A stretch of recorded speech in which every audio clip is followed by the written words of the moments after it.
श्री गणेशाय नमः। ओम गणपतये नमः।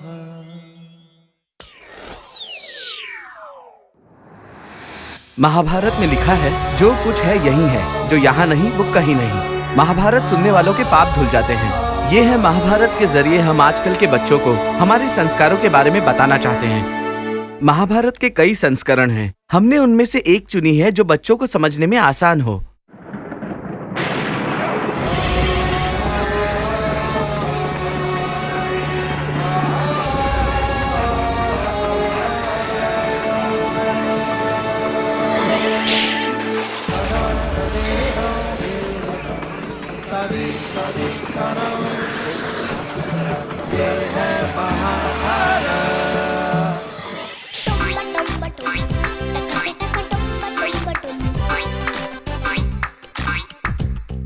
ओम ये महाभारत की कहानी का मजा ले रहा है।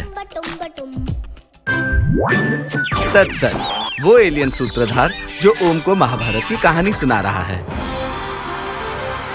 शांतनु हस्तिनापुर का बुद्धिमान महाराज। गंगा नदी की रानी और हस्तिनापुर की रानी। देवव्रत हस्तिनापुर का राजकुमार। दशराज मछुआरों के कबीले का सरदार। सत्यवती मछुआरन जो खुशबू से महकती।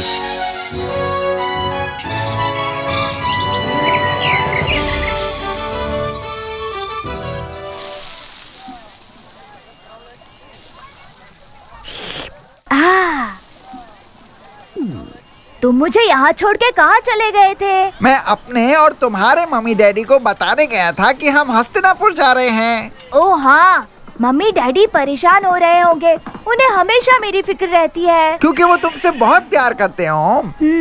सच है, मैं भी करता हूँ। मुझे हर किस्म के प्यार के बारे में पता है, पर जो सबसे अनमोल होता है वो है माता पिता और उनके बच्चे का प्यार। माता पिता अपने बच्चों से निस्वार्थ प्यार करते हैं और बच्चा भी उनसे वैसा ही प्यार करता है, बिना किसी संकोच के।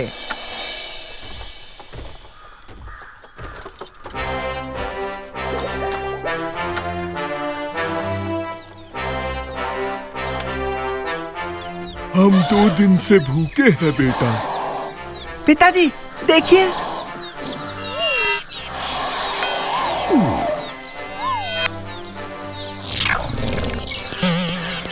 मैं अभी उसे अपनी सूंड से घुमा के शांत हो जाओ बेटा, शांत हो जाओ।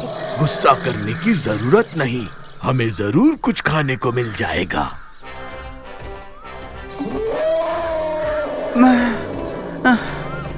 मैं बहुत थक गया हूँ।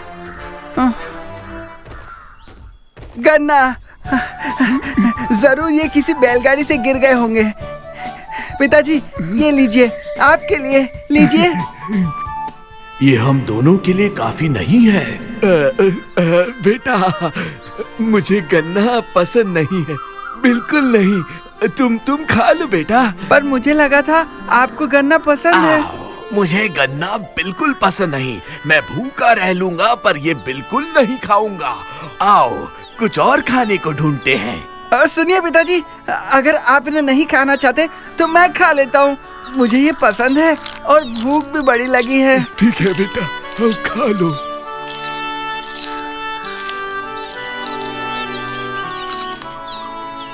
क्या बढ़िया खुशबू है। कहाँ से आ रही है ये? वहां से, ऊपर से। इन फूलों की खुशबू मैं कब से लेना चाह रहा था। ये तो कितने सारे हैं। मैं अपनी सूंड उनके पास लेके जाता हूँ। और पिताजी, आपकी सूंड उन फूलों तक नहीं पहुँच पाएगी। आप मेरी पीठ पे चढ़ जाइए और फिर अपनी सूंड वहाँ तक ले जाइए। तुम पागल हो गए हो? मेरा वजन नहीं उठा पाओगे। मैं अब बड़ा हो गया हूँ और आपकी जितना ताकतवर भी। आप बस मेरी पीठ पे चढ़ जाइए और उन फूलों की महक लीजिए। मान जाइए ना। ठीक है बेटा। बेटा मेरा वजन बर्दाश्त कर पा रहे हो ना? हाँ पिताजी, मैंने कहा ना, मैं आप जितना ताकतवर हो गया हूँ। पिताजी ने मेरे लिए कितने बलिदान दिए हैं। उसके बाद अगर थोड़ा दर्द सहकर मैं उन्हें खुशी दे सकूं तो इससे अच्छा कुछ नहीं है। मैं इनके लिए सब कुछ कर सकता हूं। मैं पिताजी से बहुत प्यार करता हूं। सबसे निस्वार्थ प्यार जो होता है वो है माता पिता और उनके बच्चों का। पुत्र, जी पिताजी। तुम इतनी सुबह सुबह क्यों उठ गए? कल ही तो तुम उत्तरी सीमाओं का लंबा सफर तय करके आए हो। पिताजी, मैं ठीक हूँ, बिल्कुल थका नहीं हूँ, बल्कि मुझमें जोश है अपने राज्य को घूमने का और लोगों से मिलने का। ये तो हस्तिनापुर की खुशकिस्मती है कि उसे तुम जैसा होनहार राजा मिला। देवव्रत, जाओ पूरा राज्य घूमो, मैं तुम्हें थोड़ी देर में मिलता हूँ। आज 4 साल हो गए माता गंगा को मुझे आपको सौंपे हुए, और आप आज भी गंगा तट पे जाते हैं? हाँ, वहाँ मेरा अकेलापन दूर होता है और आजकल उसकी बहुत याद आती है।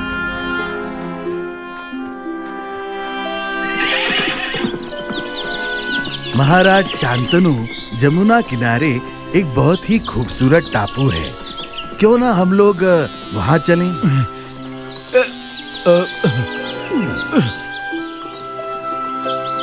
हम लोग यहाँ क्यों आए हैं सारथी? तुम जानते हो मैं रोज सुबह गंगा तट पर जाता हूँ।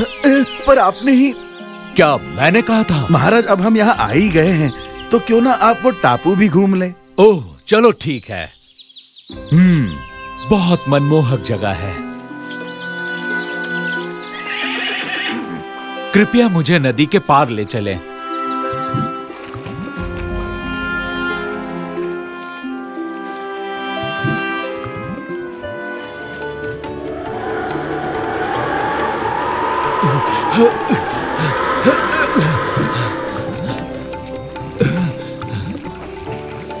ये खुशबू, ये कहां से आ रही है? ये टापू अवश्य सुगंधित फूलों से भरा होगा। महाराज, ये सुगंध किसी फूल से नहीं आ रही है, मेरे शरीर से आ रही है। क्या? ये असंभव है। ये संभव है।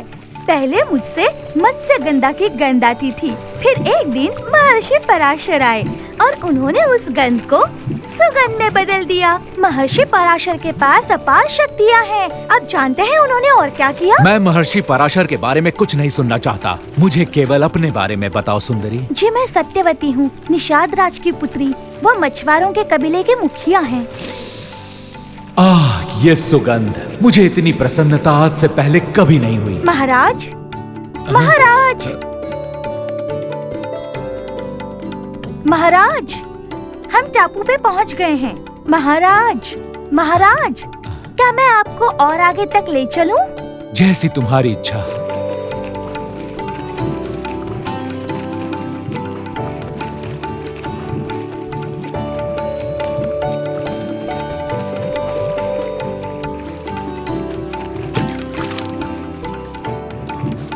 हे सुंदर कन्या, क्या तुम मुझसे विवाह करोगी?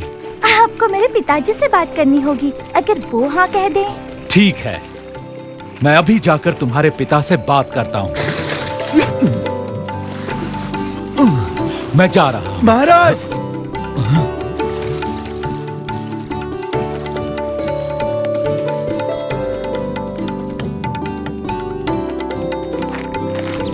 आपका मुकुट। महाराज, तुम इधर जाओ और तुम बाहर जाओ। बाहर। तुम यहाँ आओ। निषाद राज, मुझे तुम्हारी पुत्री से विवाह करना है। मैं अपनी बेटी का विवाह तुमसे नहीं बल्कि एक महाराजा से करवाऊंगा। मैं हस्तिनापुर का महाराजा हूँ। महाराज, महाराज, आपका मुकुट।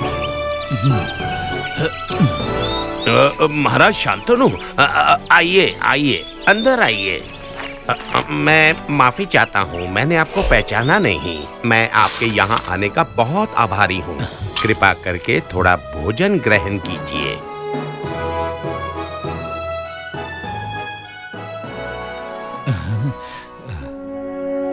महाराज शांतनु, मैं आपको कुछ बताना चाहता हूँ। सत्यवती मेरी अपनी बेटी नहीं है, इसका एक भाई है जो एक राजा है। मुझसे विवाह करते ही सत्यवती भी रानी हो जाएगी। वो तो है, पर मैं आपसे एक वचन चाहता हूँ। आप मुझे वचन दीजिए कि सत्यवती का पुत्र ही हस्तिनापुर का अगला राजा बनेगा, ना कि देवव्रत। ये असंभव है।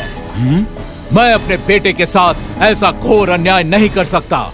इससे अच्छा होगा मैं अपने प्यार को त्याग दूं। चलो सारथी।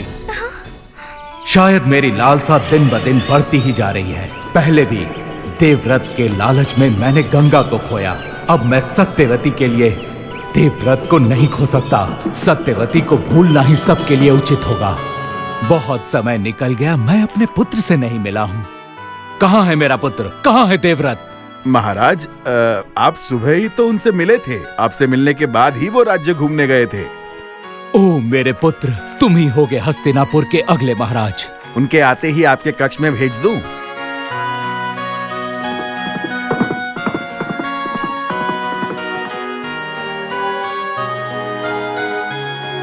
मेरे गले लग जाओ बेटा।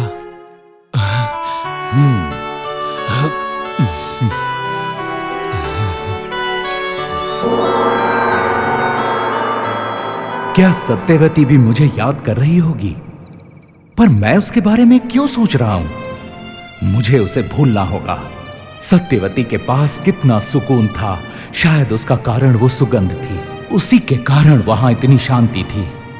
वैसे वो एक आदर्श पत्नी बन सकती थी।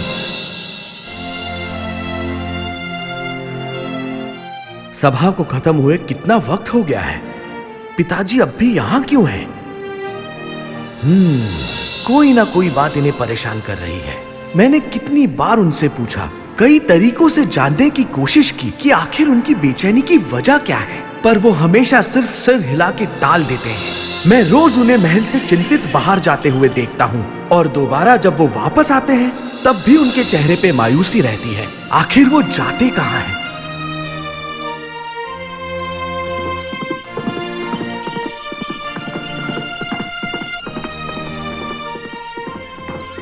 मुझे इसके बारे में पता लगाना ही होगा।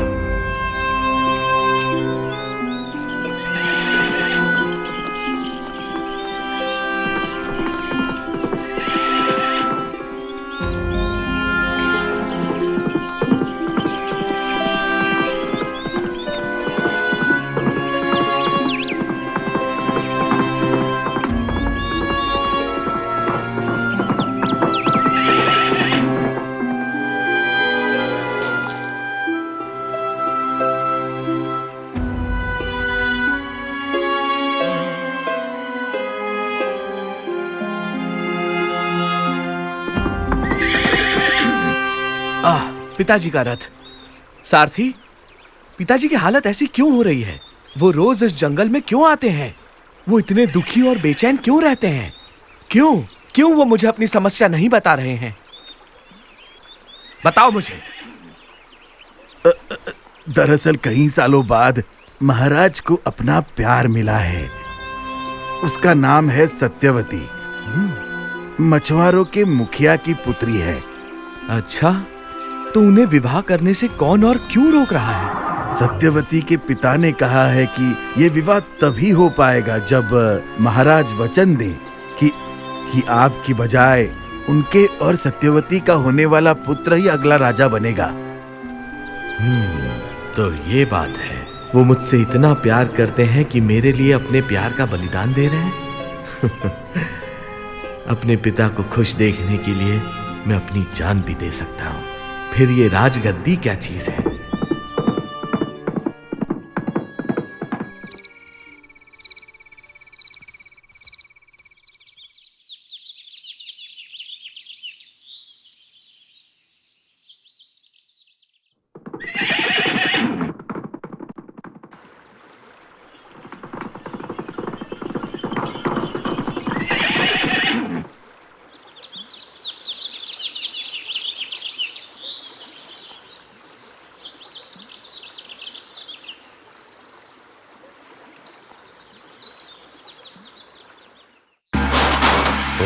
निषाद राज। कौन? मैं हूँ युवराज देवव्रत। महाराज शांतनु का पुत्र और हस्तिनापुर का होने वाला राजा। पिताजी के बाद हस्तिनापुर पर मैं राज करूंगा। मैं जानता हूं कि तुम्हारी मंशा क्या है। तो सुनो निषाद राज, आज मैं प्रतिज्ञा लेता हूं कि मैं हस्तिनापुर का राजा कभी नहीं बनूंगा। मैं हस्तिनापुर की राजगद्दी पर कभी नहीं विराजूंगा। कृपया आप अपनी पुत्री का विवाह करा दीजिए महाराज शांतनु के साथ। मैं ऐसी ही कही बात पे अपनी बेटी और उसके बच्चों का भविष्य दांव पे नहीं लगा सकता। आप महान हैं, लेकिन कल को जब आपके पुत्र होंगे और वो अपना हक मांगने लग जाएंगे, तब मेरी बेटी का क्या होगा? अब मेरी बात ध्यान से सुनो निषाद राज। हर इंसान विवाह करना चाहता है और संतान भी, बल्कि धरती का हर प्राणी अपना वंशज चाहता है। पर मैं युवराज देवव्रत, गंगा का पुत्र, अविवाहित रहने की प्रतिज्ञा लेता हूं। मैं निसंतान रहूंगा।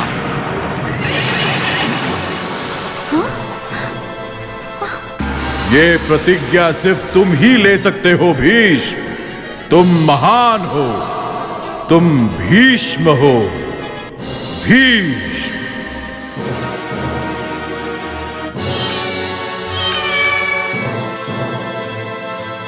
आपके निर्णय से मैं बहुत खुश हूं।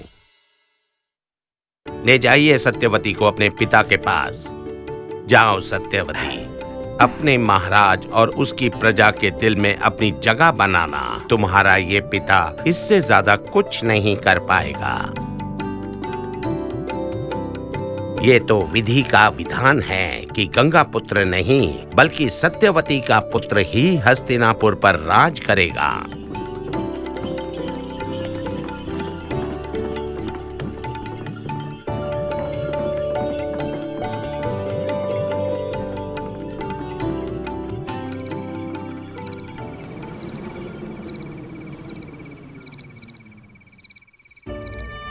पिताजी,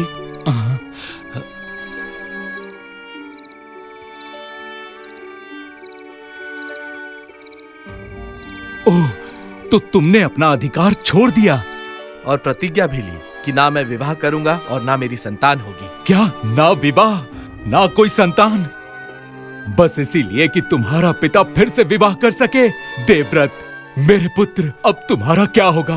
तुम सारा जीवन कैसे बिताओगे? मैं जीवन भर खुश रहूंगा पिताजी, क्योंकि ये मेरा अपना निर्णय है। देवव्रत, मेरे पुत्र, आज मैं तुम्हें एक वरदान देता हूँ, और वो ये कि जब तक तुम स्वयं न चाहो, मृत्यु भी तुम्हें छू नहीं सकती। मैं तुम्हें वरदान देता हूँ कि जब तक तुम जीना चाहोगे, जी सकोगे। यमराज भी तुम्हारी अनुमति के बिना तुम्हारे प्राण नहीं हर सकता। मैं भाग्यशाली हूँ कि मुझे अपने पिता को खुश करने का अवसर मिला। अगर थोड़ी सी पीड़ा से मेरे पिता को अपार खुशियाँ मिलती हैं, तो मैं वो पीड़ा सहने के लिए तैयार हूँ। मैं अपने पिता के लिए कुछ भी कर सकता हूँ। मैं उनसे बहुत प्यार करता हूँ।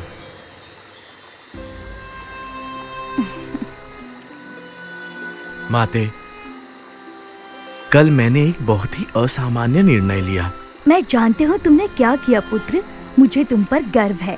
मुझे खुशी है कि अब तुम्हारे पिता अकेले नहीं रहेंगे। अच्छा माते, क्या मैं आपको बुला सकता हूँ जब मैं अकेला महसूस करूँ? हाँ देवव्रत, तुम जब भी बुलाओगे मैं अवश्य आऊंगी पुत्र।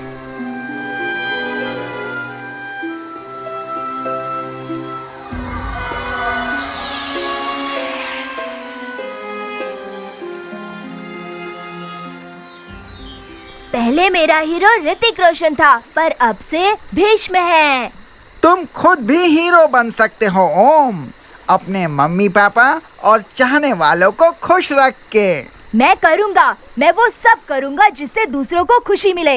हमें इंसाफ चाहिए, हमें इंसाफ चाहिए, हमें इंसाफ चाहिए, हमें इंसाफ चाहिए। तुम सब यहाँ क्यों आए हो और किस चीज का इंसाफ चाहिए तुम्हें? क्या हुआ? किसने की तुम्हारे साथ नाइंसाफी? आप एक आज्ञाकारी पुत्र हैं, पर हस्तिनापुर के लोगों के प्रति आपकी जिम्मेदारी का क्या हुआ? ये जरूरी तो नहीं कि एक वैद्य का बेटा वैद्य ही बने और शिक्षक का बेटा शिक्षक ही बने बिना किसी योग्यता के। पर अब महारानी सत्यवती का पुत्र ही राजा बनेगा, सिर्फ उसकी जन्म की योग्यता से, फिर चाहे वो इसके काबिल हो या ना हो। आप निश्चिंत रहे, आपका राजा योग्य होगा। मैं स्वयं उसकी परवरिश करूंगा और उसे राजा बनने के योग्य बनाऊंगा। जैसे आप जिंदगी भर उनके साथ रहने वाले हैं। अब हस्तिनापुर का भविष्य घोर अंधकार में है। ऐसा ना कहें। आप जानते नहीं, पर मैं यमराज को सिर्फ तभी बुलाऊंगा जब मुझे लगेगा कि हस्तिनापुर अब सुरक्षित हाथों में है। मैं वचन देता हूँ, सिर्फ तभी मैं अपने प्राण त्यागूंगा। आप लोगों को चिंता करने की आवश्यकता बिल्कुल नहीं है। जो व्यक्ति हस्तिनापुर के राजगद्दी पर बिराजेगा उसके पास सारे गुण होंगे और वो एक अच्छा राजा बनेगा। मैं भीष्म हस्तिनापुर की समक्ष जनता को ये वचन देता हूँ। ये मेरी प्रतिज्ञा है, भीष्म की प्रतिज्ञा।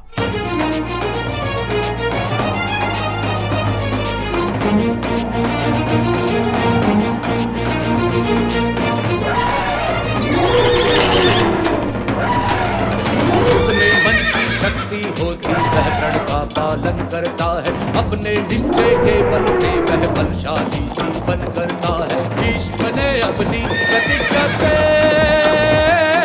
तोड़ी भारत वंश परंपरा। अब चुनाव की बात न होगी, राजपुत्र ही होगा राजा।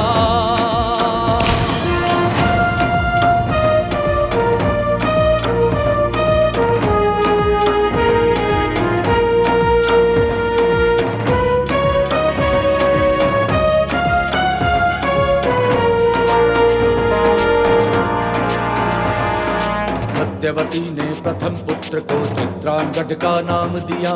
विचित्र वीर्य ने बाद में उसके चंद्रवंश में जन्म लिया।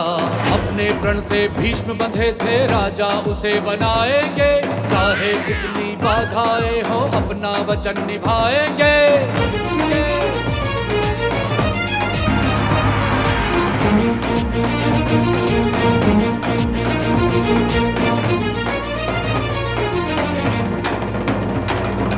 राजा बने चित्रांगद, लेकिन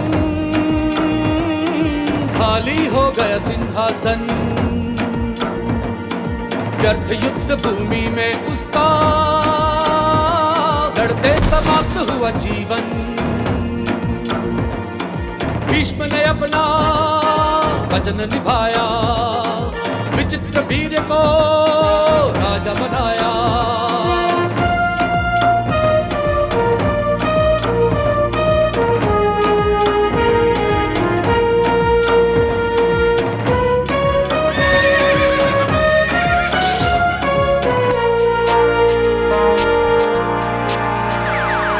विचित्र वीर विवीर नहीं था, भोग विलास उसे भाता। हस्तिनापुर के सिंहासन हित भीष्म का जीवन मरण जुड़ा था। हस्तिनापुर हो योग्य हाथ में भीष्म का भारी प्रण था।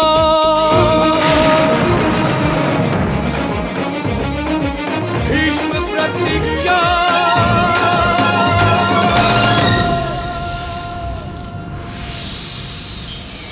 क्या भीष्म विचित्र वीर्य से गुस्सा हो जाते हैं? क्या वो उससे प्यार नहीं करते? असल जिंदगी में हम अक्सर उस इंसान को चाहना बंद कर देते हैं जो हमारी कहीं बातें नहीं सुनता। वैसे हम इंसान की कमियों के साथ भी उससे प्यार कर सकते हैं। बस देखते रहो।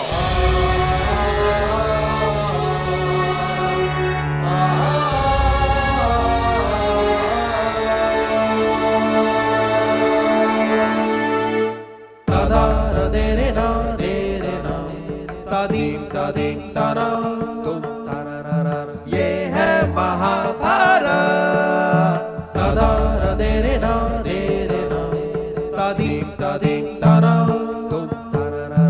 ये है महाभारत।